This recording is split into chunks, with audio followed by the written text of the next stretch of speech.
सुनना पूजावा छौड़ी।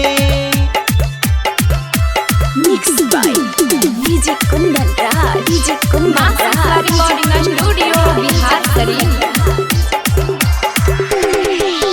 साजा धज के कर जाई कोचिंग बागे सुनना पूजावा छौड़ी, सुनना पूजावा छौड़ी।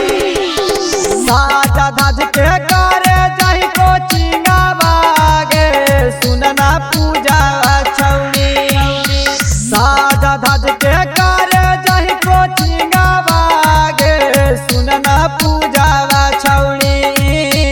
कवना छौड़ा से चालो हौस टींगा बागे बोलना पूजावा छौड़ी। रोज रोज करहियो बेटिंगा बागे सुनना कोमली छौड़ी, सुनना कोमली छौड़ी।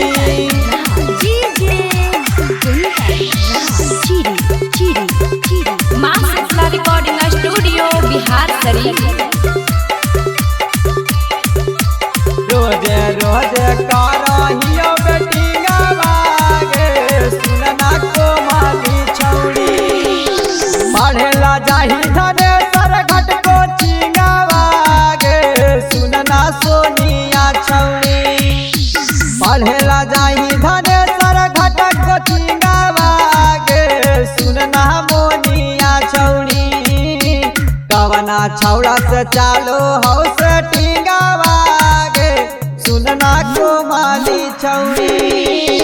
कवना छौड़ा से चालो हौस टींगा बागे बोलना कोमली छौड़ी, बोलना कोमली छौड़ी।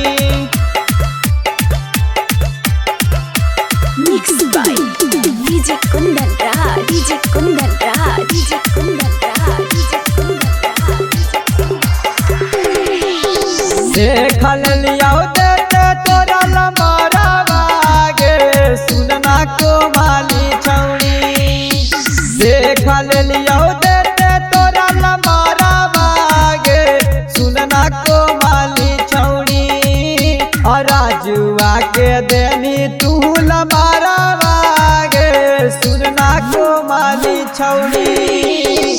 सोनुआ से चालो हौस टींगा बागे सुनना कोमली छौड़ी। साजा धज के कर जाई कोचिंग बागे सुनना पूजावा छौड़ी। साजा धज के कर जाई कोचिंग बागे सुनना पूजावा छौड़ी। कवना छौड़ा से चालो हौस टींगा बागे बोलना पूजावा छौड़ी। पढ़ेला जाही धने सर घट कोचिंग बागे बोलना पूजावा छौड़ी। माँ शीतला रिकॉर्डिंग स्टूडियो बिहार शरीफ।